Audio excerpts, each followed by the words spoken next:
அத்துணை பேருக்கும், பார்வையாளர்களாக இந்த விடுமுறை நாளில் கூட இத்தனை கூட்டமாக குழுமியிருக்கும் உங்கள் அனைவருக்கும் இந்த இனிய மாலை வணக்கத்தை நான் தெரிவித்துக் கொள்கிறேன். என்னுடைய தாத்தா இறந்த செய்தி வந்தது. என் உள்ளத்துக்குள் உருண்டு கொண்டிருந்த, மீட்டெடுத்து நான் திரும்ப திரும்ப உருட்டி பார்க்கின்ற அந்த சிந்தனைகள் எல்லாம் ஒரு நிமிடத்தில் காணாமல் போனது. நான் பரிதவித்து போனேன். எனக்குள் தொடர்ச்சி இல்லாத நிகழ்வுகள், நினைவுகள் வந்து கொண்டே இருந்தது. என் தாத்தா, உங்களுக்கு தெரியாது, என் தாத்தா ஒரு பூனை வளர்த்தார். அந்த பூனை என் தாத்தாவோடு பேசும். என் தாத்தாவும் பூனையோடு பேசுவார். அந்த பூனையினுடைய லிபி, அந்த பேசும் மொழி என் தாத்தா அறிந்திருந்தார். என் தாத்தா பூனையோடு தமிழில் தான் பேசுவார். பூனை தமிழை புரிந்து கொண்டிருக்கும். எப்படி என் தாத்தா அதன் பாஷையை, அதன் லிபியை புரிந்து கொள்கிறாரோ அதே போல தாத்தாவின் தமிழையும் அந்த பூனை புரிந்து கொண்டிருக்க வேண்டும். நான் அப்படித்தான் நினைத்தேன். என் தாத்தா நான் சிறுவனாக இருந்த பொழுது அவர்தான் எனக்கு மிகப்பெரிய ராஜாவாக தெரிவார்.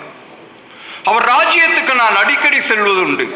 நான் ஊருக்கு செல்லுகின்ற பொழுதெல்லாம் என் தாத்தாவை ஒரு ராஜாவாக, அவர் ராஜ்யத்தை நான் பார்ப்பது எனக்கு வாடிக்கை. நீங்கள் ராஜ்யம் என்றவுடன் ஏதோ ஒன்றாக நினைத்து விடாதீர்கள். என் தாத்தா காய்கறி கடை வைத்திருந்தார். அந்த காய்கறி கடையிலே இந்த காய்களை அடுக்கி வைப்பதற்கும் விற்பனை செய்வதற்குமாக ஒரு பெரிய மேடை இருக்கும். என் உயரத்திற்கு மேலே இருக்கும். மற்றவர்களுக்கெல்லாம் இடுப்பளவு இருக்கக்கூடிய அந்த மேடை, என் தாத்தா மேலே, அதுக்கு படிக்கட்டெல்லாம் கிடையாது, என் தாத்தா மேலே இருக்கக்கூடிய கயிறை அப்படி பிடிச்சு ஒரு குதிரையில் ஏறக்கூடிய வீரனை போல ஏறி அப்படி ஜம்முன்னு திரும்பி உட்காருவார். ஒரு ராஜா ஒரு ராஜ்யத்தை ஆளுவது போல் எனக்கு தெரியும்.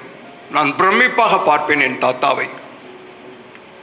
என் தாத்தா வாடிக்கையாளர்களாக வருபவர்களுக்கெல்லாம் நிறைய கருணையோடு, பாந்தத்தோடு பழகுவார். கடனாக காய்கறிகள் கொடுப்பார். அந்த கருணை கொசுராக கருவேப்பிலையும் கொத்தமல்லியும் கூட கொடுப்பார் என் தாத்தா. ஒவ்வொருவரையும், வருகின்ற ஒவ்வொருவரிடமும் கதை சொல்லுவார் என் தாத்தா. கதைகளை கேட்பார். வாடிக்கை, அதாவது வியாபாரம் இல்லாத சூழலாக இருந்தாலும் சரி, வியாபாரம் நடந்து கொண்டிருந்தாலும் சரி, என் தாத்தா கதைகளை கேட்பார். கவலை தோய்ந்த முகத்தோடு வருகின்ற ஒருவனை பார்த்து கருணையோடு அந்த பார்வையால் பார்க்கின்ற பொழுது யாருக்குதான் கதை சொல்ல மனசு வராது? என் தாத்தா பேசுவார் அவர்களோடு.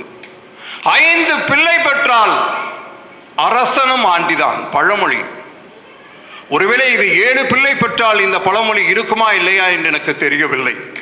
ஒருவேளை அது பெண் பிள்ளைகளாக பெற்றால் மட்டும்தான் அந்த பழமொழி, வேறு ஒரு பழமொழி இருக்குமோ என்னமோ. என் தாத்தாவுக்கு 7 பெண்கள், 2 ஆண்கள் வேறு. என் தாத்தா குறுங்கதைகளையும் சில பழமொழிகளையும் தெரிந்து வைத்திருந்தார். சின்னக்கடை வீதியில் இருந்து காய்கறிகளை எடுத்து வந்து வியாபாரம் செய்துதான் என் தாத்தா 7 பெண்களை 6 ஊருக்கு மணமுடித்து அனுப்பியிருந்தார். அற்புதமான என் தாத்தா சின்னக்கடை வீதியில் இருந்து காய்கறிகளை வாங்கி கொண்டு வியாபாரம் செய்துதான் 7 பெண்களை 6 ஊருக்கு திருமணம் முடித்து வைத்திருந்தார். என் பாட்டியை நான் புகைப்படத்தில் தான் பார்த்திருக்கிறேன், மாலை போட்ட அந்த புகைப்படத்தில். என் சித்தி, 6வது சித்திக்கு கூட அவள் என்னை போலதான் அந்த பாட்டியை புகைப்படத்தில் தான் பார்த்திருப்பாள். ஏன்னா சின்ன வயது. 7வது சித்தி கை குழந்தை, அதாவது அப்பொழுதுதான் பிறந்த குழந்தை. அதற்கும் நானும் ஒன்றுதான். என் பாட்டிக்கு புகைப்படத்தில் தான் பார்த்திருக்கிறோம். என் பாட்டி இறந்து போனது வியாழக்கிழமை. ஒவ்வொரு வாரமும் வியாழக்கிழமை வருமே. வருகின்ற பொழுதெல்லாம் என் தாத்தா, என் மாமாக்கள், என் சித்திகள் புடைசூழ நாங்களெல்லாம் திருதிருவென்று முழித்துக் கொண்டு பார்க்க ஊதுபத்தி ஏற்றி சாமி கும்பிடுவார். மௌனம். எப்போதெல்லாம் இது களையும் என்று நாங்கள் காத்திருப்போம். எல்லாம் முடித்த பிற்பாடு, மற்றவர்களெல்லாம் அந்த தொட்டு கும்பிட்ட பிற்பாடு எங்களுடைய வாடிக்கை ஆரம்பிக்கும். இப்படித்தான் கடைகளில் நான் போய் அமர்ந்திருக்கின்ற பொழுது யாராவது வந்து கேட்டால், யார் இது என்று கேட்டால், ஒரு பாட்டி கேட்டால், மக பிள்ளை அப்படின்வாரு. மகனா எந்த பிள்ளை? ரெண்டாவது பிள்ளை காமாட்சி. இப்படி ஒவ்வொரு சித்தியின் கதை, நான் போகின்ற பொழுதெல்லாம் ஒரு சித்தியின் கதையை விவரித்துக் கொண்டிருப்பார், அல்லது என்னுடைய பெரியம்மாவின் கதையை சொல்லிக் கொண்டிருப்பார். என் பாட்டியின் ஜாடையாக என் பெரியம்மாவும் 4 சித்திகளும் இருப்பதை நான் நோட் பண்ணியிருக்கிறேன். எனக்கு இதை பற்றியெல்லாம் கவலை கிடையாது. வர்றவங்க போறவங்க கொடுக்குற கொசு இதெல்லாம் எனக்கு கவலை கிடையாது. சில பேர் ஒரு பாட்டிலாம் வர்றப்போ ஒரு வாழைப்பழத்தை பிச்சு பேரனுக்கு கொடுலாம் கொடுப்பார். அந்த பரஸ்பரம் அன்பு இதெல்லாம் எனக்கு புரியல. எனக்கு தெரிந்ததெல்லாம் ஒன்றுதான். என் தாத்தாவின் அரியணையின் பின்னால் மரப்பெட்டகத்தில் வைத்திருக்கக்கூடிய முந்திரி பருப்பும் உலர்ந்த திராட்சையும் தான். அதில் தான் என் கண் போய்கொண்டே இருக்கும். அவருடைய அரியாசனத்துக்கு பின்னால் அது இருக்கும். இதற்கு ஒரு காவலாளி, ஒரு பூனை இருக்கிறது. இந்த பூனை தான் அதுக்கு காவலாளி மாதிரி. இந்த மரப்பெட்டகத்துக்கு பின்னாடி பார்த்தீங்கன்னா பெரிய அரிசி மூட்டை அடிச்சிருக்கும். அதுக்கு பின்னாடி அந்த 2 மரப்பெட்டகத்துக்கும் அந்த அரிசிக்கு இடையில ஒரு சந்து இருக்கும். அந்த சந்துக்குள்ளதான் பூனையினுடைய ஆட்சி. குட்டிகளோடு உட்கார்ந்துருக்கும். என்னுடைய நோட்டமெல்லாம் அங்குதான் இருக்கும். பூனை எப்போது போகும், எப்போது போகலாம், எடுக்கலாம் என்பதாக இருக்கும். அப்படி ஒரு முறை நான் போகின்ற பொழுது அங்கே உள்ளே இருக்கக்கூடிய குட்டிகளோட நலம் விசாரிப்பதற்காக கையை உள்ள விட்டேன். அவ்வளவுதான். எங்கிருந்தோ வந்த அந்த தாய் பூனை வாயில் எலியை கவ்விக்கொண்டு வந்த தாய் பூனை எலியை தூக்கி போட்டுட்டு வேகமா என் கையை பிடிக்க வந்தது. பதறிக்கொண்டு கையை எடுத்தேன். அப்படியும் காலால் கீறி விட்டு விட்டது. உடனே என் தாத்தா பஞ்சாயத்துக்கு வந்துட்டார். ஒரு பக்கம் பூனை, இன்னொரு பக்கம் நான்.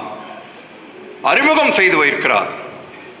அவர் மொழிபெயர்ப்பாளராக இருந்தார் எனக்கும் அந்த பூனைக்கும் இடையில். பூனையிடம் இது நான் ஒரு பூனை என்றார். என்னிடம் அந்த பூனையிடம் என்னிடம் அவரை பூனை என்று அறிமுகப்படுத்தி விட்டு பூனையிடம் பேரன் என்று அறிமுகப்படுத்துகிறார். இப்படி மொழிபெயர்ப்பாளராகத்தான் பல நாள் இருந்திருக்கிறார். ஏனால் எனக்கு பாஷை தெரியாது. என் தாத்தாவுக்கு தான் பூனையின் லிபி, அந்த பாஷை தெரியும். மியாவ் என்ற சத்தமிட்டது. உடனே தாத்தா சொன்னார், உன்னை மன்னித்து விட்டது பூனை என்று. கேட்டுக்கொண்டேன். இன்னும் ஒரு மியாவ் என்று சொன்னது. உன்னை நண்பனாக ஏற்றுக்கொண்டது. ஒரு துபாஷிகை போல சொல்லிக்கொண்டே போனார் தாத்தா. நான் கேட்டுக்கொண்டே இருந்தேன். ஏனால் எனக்கு பாஷை தெரியாது, பூனையின் பாஷை. ஒரு மியாவ் என்ற சத்தத்துக்குள் இத்தனை பொருள்கள் இருக்கிறதா, இத்தனை அர்த்தங்கள் இருக்கிறதா என்பதை நான் அன்றைக்குத்தான் புரிந்து கொண்டேன். தாத்தாவுக்கு புரிந்தது, எனக்கு சொல்லுவார். அதுக்கப்புறம் அந்த பூனை என்னை கண்டுகொள்வதே இல்லை. நான் என் வேலையை பார்ப்பேன், அது அதனுடைய வேலையை பார்க்கும். கண்டுகொள்வதே இல்லை. அதை போச்சு. நான் கூட கேட்டேன், அது என்னை கண்டுக்க மாட்டேங்குது அப்படின்னு சொன்னேன். அதுதான் உன்னோட நட்பாகி விட்டது என்றார். நட்புனா அப்படின்னு கேட்டேன். அழகாக ஒரு வரிகளை, அற்புதமான ஒரு வரி தாத்தா சொன்னார். பரஸ்பர சுதந்திரம் என்று வேறு என்ன நட்பு என்று கேட்டார். உன்னுடைய வழிக்கு அது இடையூறாக வராது, நீ அதற்கு இடையூறு கிடையாது, அதுதான் நட்பு என்று சொல்லிவிட்டு போனார். தாத்தாவினுடைய ஸ்பரிசங்கள், அந்த வாழ்க்கை என்னை ஜீரணித்துக் கொண்டே இருந்தது. அதுக்கப்புறம் நானும் தினமும் பூனையை பார்க்க வேண்டும் எனக்கு ஆசைதான். ஆனால் வெளியூரில் இருப்பதனால வருஷத்துக்கு ஒரு முறை தான் நான் வந்து பூனையை பார்ப்பேன். நான் ஒவ்வொரு முறை ஒரு வருடம் கழித்து வந்து பார்க்கின்ற பொழுது கூட பூனையும் பூனை குட்டிகளும் இருக்கும். எனக்கு ஒரே குழப்பமாக இருக்கும். முதல் தடவை வந்த பொழுது குட்டிகள் இருந்தது, அது பெரிதாக இருக்குமே, அது எங்கே போயிருக்கும் என்ற சந்தேகம் வேறு. தாத்தாவிடம் கேட்டால் ரொம்ப அழகாக சொல்லுவார், அதுதான் இது. பூனைகளுக்கு பல பிறவிகள் உண்டு, எப்படித்தான் சொல்வார் தாத்தா. எனக்கு ஒரே குழப்பமாக இருந்தது. ஒவ்வொரு முறையும் குட்டியோடு அதே பூனை இருக்குமா? விளங்கவில்லை தாத்தா. பூனையிடம் கேட்கலாம் என்றால் பூனையின் பாஷை எனக்கு தெரியாது, என்ன செய்வது? தாத்தாவிடம் தானே கேட்க வேண்டும். தாத்தாட்ட கேட்டா இன்னுமா அதிகமா விளக்கம் கேட்டோம்னா சொல்லுவாரு, உனக்கு புரியாது, பூனைகளுக்கு பல உறவுகள் உண்டு, அந்த பூனை தான் இது அப்படின்னு சொல்லிட்டு அதற்கு மேல பம்மாத்தாக சில விஷயங்களையும் சொல்லி நம்மளை சமாதானப்படுத்துவார். அதுதான் இன்னும் நம்மை மேலுமாக குழப்பி விடும் என்னை. அப்போதுதான் நான் ஒரு விஷயத்தை தெரிஞ்சுக்கிட்டேன்.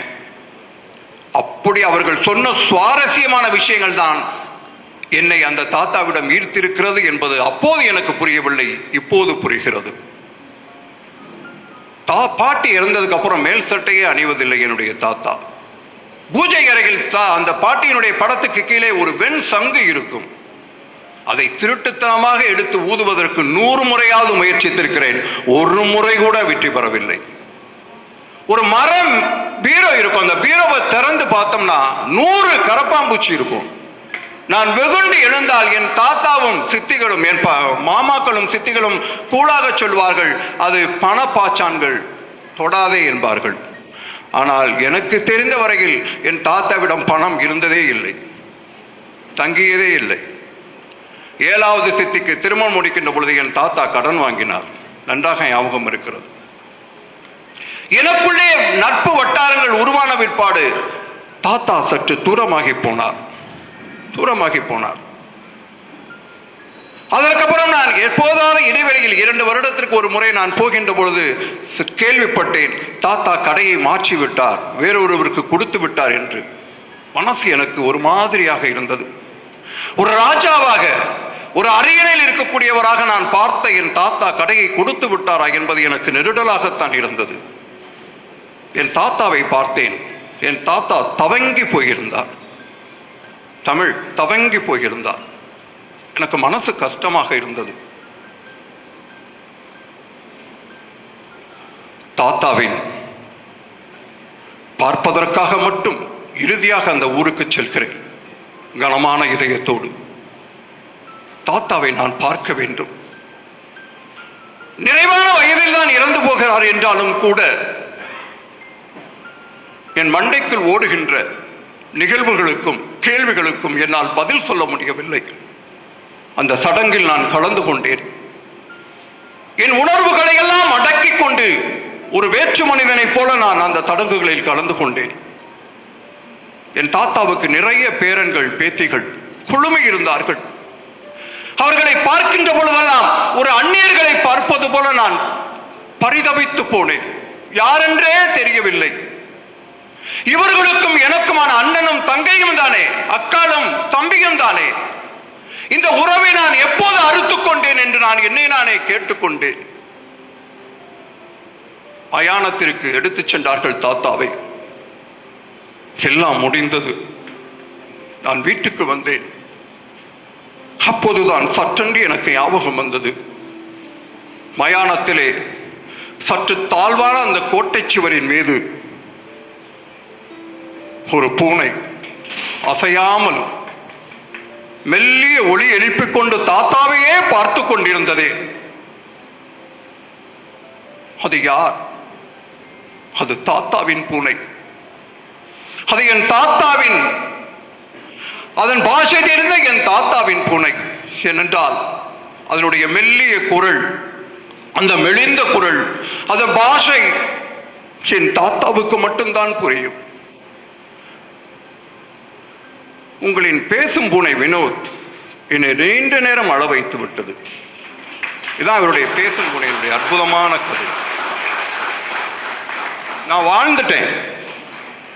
வாழ்ந்துட்டேன். அந்த தாத்தாவா எனக்கு ஒரு ஆசை, அந்த பேரனாக வாழ்ந்திருக்கலாமா. எப்படி ஒரு இதுல பாருங்க, ஒரு சின்ன கதை, 6 பக்கம் தான், 5.5 பக்கங்கள் தான் சொல்லணும். அது எக்ஸாக்டா சொல்லணும்னு சொன்னீங்கன்னா என்ன, நம்ம நட்புனா என்னன்னு அருமையா சொல்லிட்டு போயிருக்காரு. அவ்வளவுதான். ஒரு பானை சோற்றுக்கு ஒரு சோறு பதம். இந்த ஒரு கதை போதும் தலைவா அப்படின்ற மாதிரிதான்.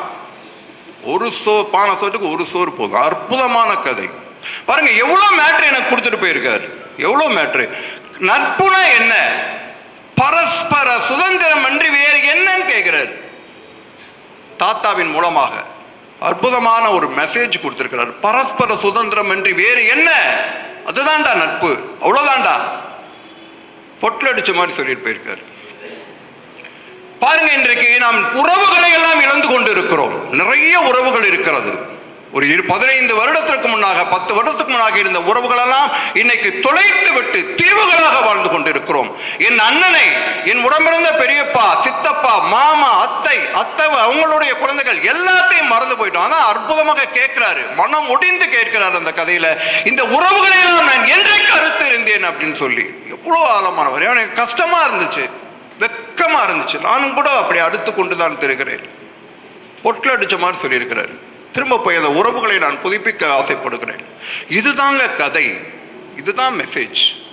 ஒரு கதை படிக்கின்ற பொழுது அது என்னை பாதிக்கிறது என்று சொன்னால், எனக்குள் ஒரு மாற்றத்தை ஏற்படுத்துகிறது என்று சொன்னால், அங்கதான் வினோத் சார் வெற்றி. அதான் வினோத் சாருடைய வெற்றி.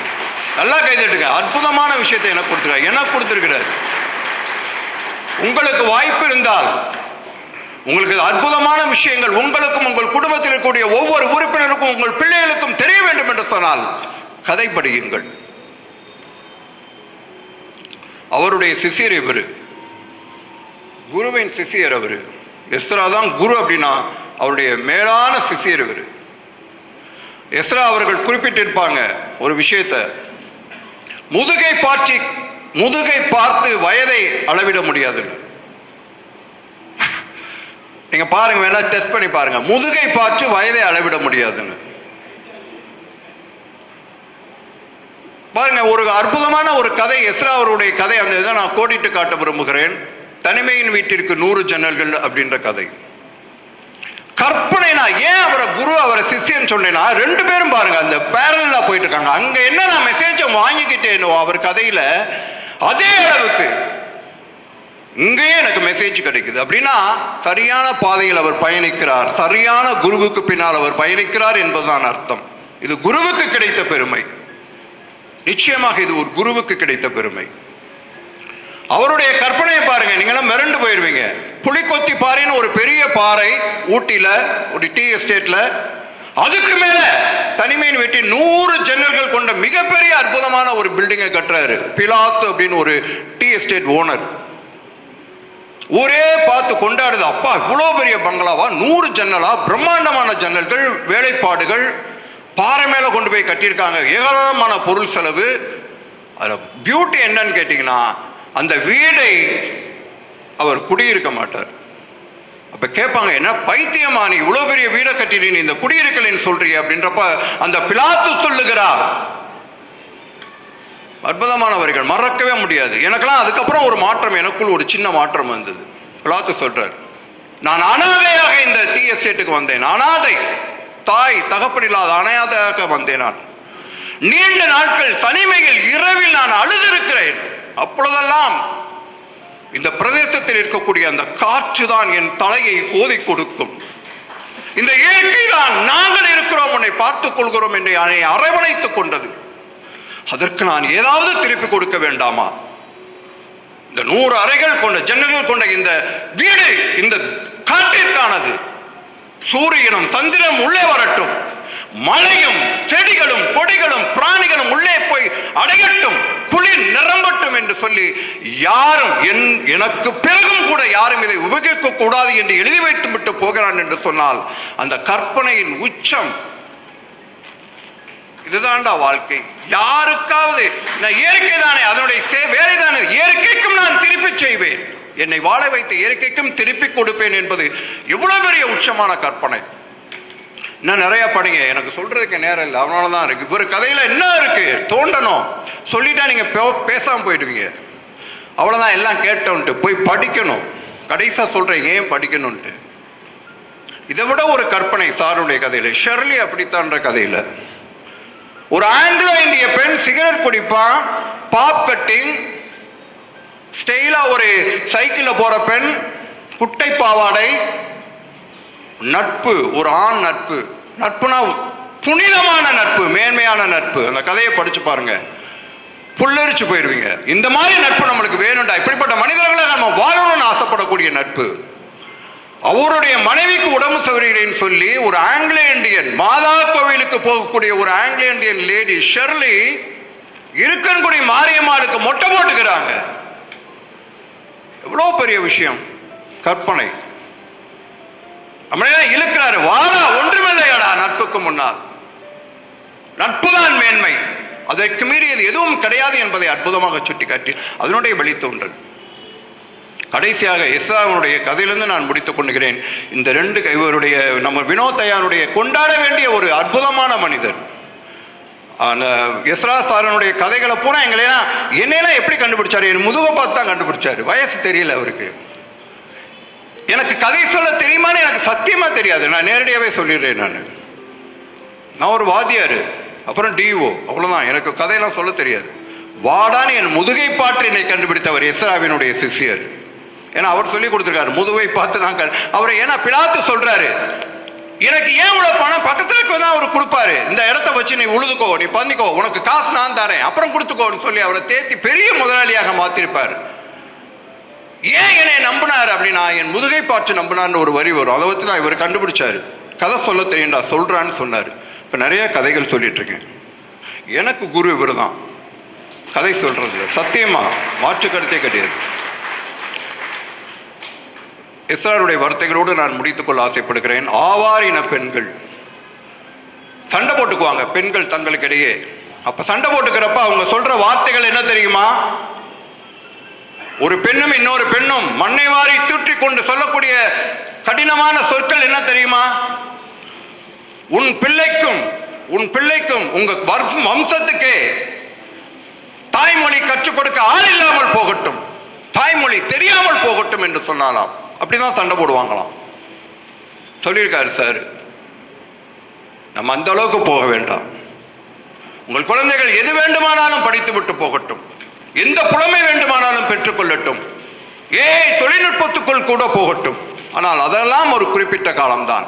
ஆனால் வாழும் வரை ஒரு மனிதனை நேர்மையாக்குவது, வாழும் வரை ஒரு மனிதனை புனிதனாக்குவது புத்தகங்கள் தான், அற்புதமான கதைகள் தான்.